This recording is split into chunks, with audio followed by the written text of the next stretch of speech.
buat kelakuan. Terus sekarang kita lagi nungguin diskusi buat habis rutin sama yang ini oh, jadi ya kita diskusi aja sekarang sebelum yang paling datang. Oh iya. sebenarnya sih itu tapi kan kamu beda ya sama kamu. Nah gitu, jadi soft skill itu lebih ke cara kita mikir, komunikasi, dan cara kerjasama itu. Bedanya sama hard skill itu, kalau hard skill lebih ke hitungan, model, kayak gitu sih. Oh jadi kayak gitu ya Kak? Jadi kalau misalnya soft skill itu tuh cara kita nentuin buat ngambil keputusan. Ternyata soft skill itu nggak cuma dari hitung-hitungan ya. Betul. Nah, tadi juga di kelas tuh dibahas ya tentang kayak yang ini berpikir strategis itu. Nah, ada teori menarik yang dari Ulrika. Jadi Ulrika itu yang mengenalin 5 atribut utama, tapi ditambah 1, jadi 6 atribut utama itu. Nah, ini tuh penting banget ya buat kita yang berdiskusi ini tuh buat ngerjain proyek bareng gitu. Terus apa aja sih atributnya? Kalau atributnya nih, aku jelasin satu-satu ya. Yang pertama, kamu lihat nih di sini. Yang pertama itu ada perspektif sistem. Tuh. Nah, yang kedua itu fokus pada maksud. Nah, yang ketiga itu berpikir dalam waktu. Yang keempat itu didorong oleh inspiratif. Yang kelima itu optimisme cerdas. Dan yang keenam itu berani ngomong kebenaran ke atasan. Sih, bagus banget ya.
Ya, kalau kita barusan habis diskusi sih sama kalian itu.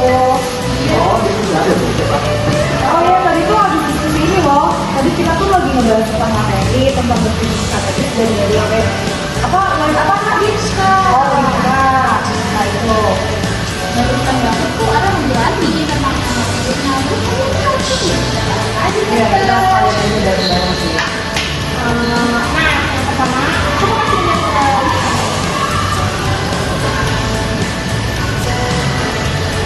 Kamu ada materi nggak? lihat dulu materinya. Pertama kita bahas dulu ya buat bareng-bareng karena kalian juga harus tahu nih ini tuh penting buat kerja tim gitu. Ayo atribut pertama apa? Nah yang pertama kita tuh harus bahas dulu ini, kita bahas bareng aja karena kalian juga harus tahu nih ini tuh penting buat kerja tim gitu. Ayo kalau kayak gitu atribut yang pertama apa, Ra? Nah untuk yang pertama itu perspektif sistem. Nah jadi intinya tuh kita harus lihat gambaran besarnya itu gimana. Tapi kita tuh gak cuma mikir dari sudut pandang kita doang gitu, jadi harus dari yang lain juga. Oh, jadi kita tuh harus kasih posisi dalam organisasi atau sistemnya ya, biar jadi mencapai tujuan itu besar. Nah, terus tadi yang kedua itu aku tadi sempat baca nih di bagian sini. Katanya tuh fokus pada tujuan guys. Jadi biar kita tuh nggak kebawa distraksi atau apa ya namanya kebawa arus itu sama orang-orang lain. Kita tuh juga harus ingat tujuan utama kita tuh apa sih dalam tujuan apa diskusi ini kayak gitu guys. Terus tadi juga yang ketiga itu tentang berpikir dan melakukan ya. Jadi gak cuma mikir jangka waktu yang sekarang kan, jadi kita harus mikir kedepannya apa, atau kita bisa ambil dari pembelajaran yang masa lalu. Nah, Iya. Terus yang keempat itu ada di buku hipotesis. Nah, jadi kita tuh harus mikir kritis dan kreatif juga. Tapi gak cuma yang asal nebak gitu. Tapi harus punya dasar yang logis gitu waktu kita ngambil keputusan gitu. oh berarti kayak kita ambil dugaan dulu gitu ya. Iya. Kayak kita perkirakan terus habis itu kita cari data deh buat membuktinya ya nggak sih? Iya gitu. Iya, sama dokter lain juga, jangan asal aku percaya aja sama yang di awal. Oke, kan tadi kita udah bahas soft skill yang buat bikin strategi. Nah, sekarang kita tuh bahas soft skill yang penting juga buat memimpin suatu tim. Kayak sama ngatur perlahan ya. Iya nih, terus pemimpin tim juga harus bisa memimpin proses analisis biar gak keluar jalur. Ya, dan pastinya bangun kepercayaan juga, karena harus butuh kepercayaan juga sih untuk di satu tim. Oke, jam berapa ya sekarang ya? Jam 12. Oh, aku ada janji sama dosen. Aku duluan ya. Oh iya. Duluan ya. Oke, Bye. Iya, duluan.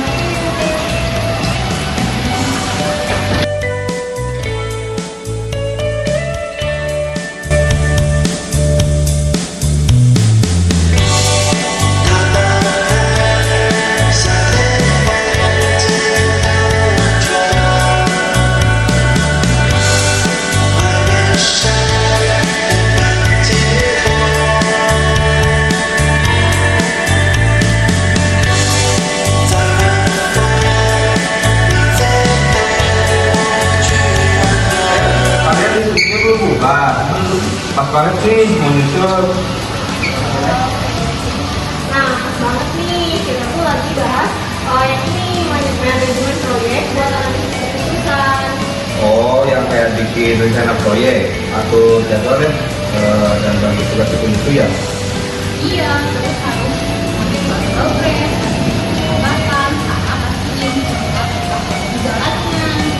Dan jangan lupa juga setelah keputusan diambil, tugas selesai, pelaksanaan yang terusin. Nah, tapi tetap harus rapi ya, harus melakukan dokumentasi, evaluasi akhir, dan evaluasi akhir itu harus dicatat biar ada akhir. Tadi aku baca juga nih bagian itu riset itu termasuk soft skill loh.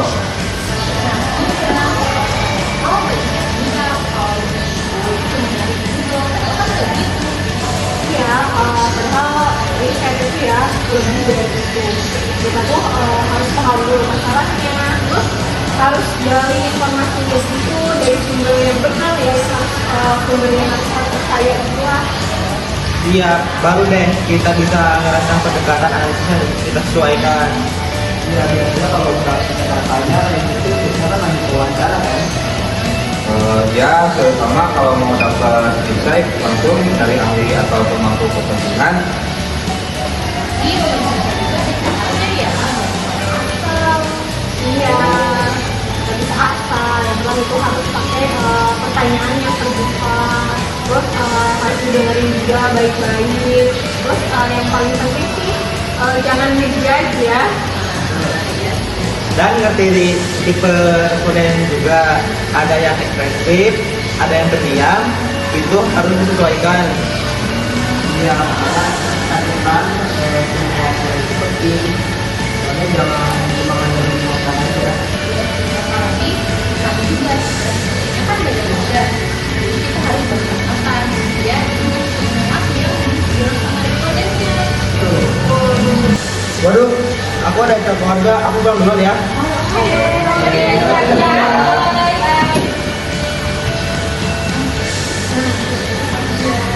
Aduh, mama aku nelfon nih. Kayaknya aku disuruh jemput adik aku deh. Aku pergi dulu ya, Bes. Duluan ya. Jam berapa sekarang? Sekarang udah jam 3. Enggak.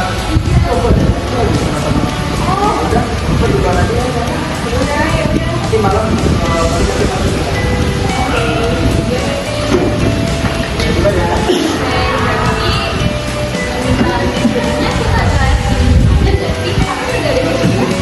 Udah, oke.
Nah, selanjutnya kita lanjutin ya bahasan yang udah didiskusiin tadi di kampus.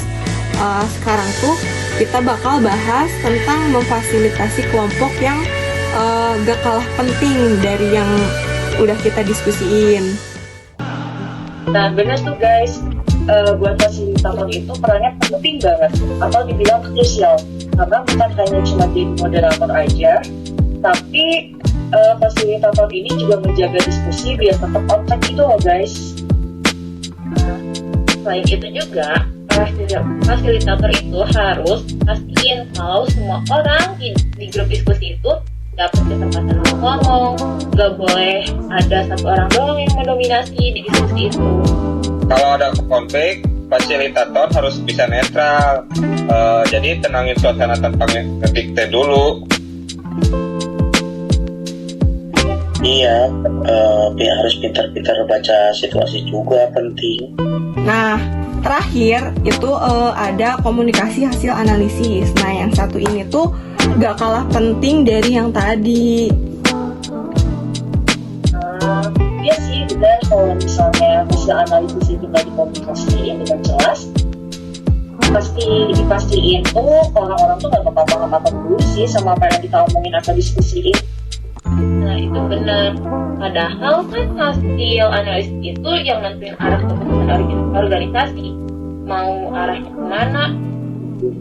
Nah, ini juga presentasi yang kuat, pakai visual yang pas, dan bahasa yang gampang dicerna itu adalah kunci.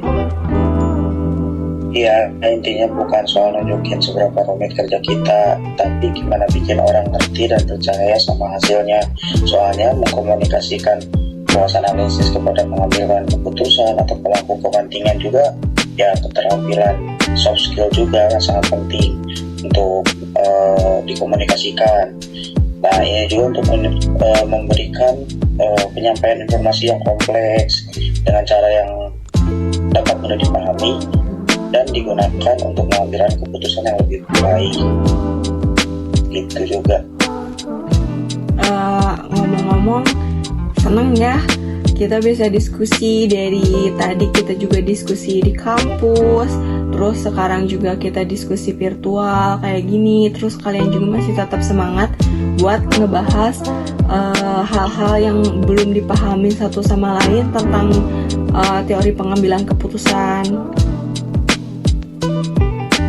Iya. Dan Menarik sih. benar, kalau konflik itu bukan cuma teori, tapi kita harus tahu ngelakuin itu sehari-hari, kayak dari kita pergi nganalisis terus sampai kita mengambil keputusan itu ternyata masih bagian soft skill ya. Nah, iya sih, setuju. Terus aku juga mau nambahin, kalau misalnya mulai dari kita dengerin orang, terus kayak kita bagi peran, sampai kita ngomong juga bersama teman kita nih dalam suatu forum diskusi, itu tuh sebagian besar adalah sebuah proses. BTW guys, ternyata belajar bareng tuh gak harus di kelas juga ya. Kadang justru diskusi santai kayak gitu lebih enak. Iya benar, lebih enak buat diskusi santai gini ya, gampang dipahami juga. Benar. Karena kita Guys, sebelumnya makasih banyak ya buat semuanya. Aku mau duluan karena besok ada kelas pagi. Dadah guys, thank you. Sama. Diskusinya. Aku juga off dulu ya. iya guys. Makasih ya udah Sama, diskusi. pamit. Soalnya mau nonton bola nih malamnya. Ya. Oke guys, sampai ketemu besok ya. Makasih udah sharing. Sama. Makasih juga, guys. Juga. Bye bye. Yo.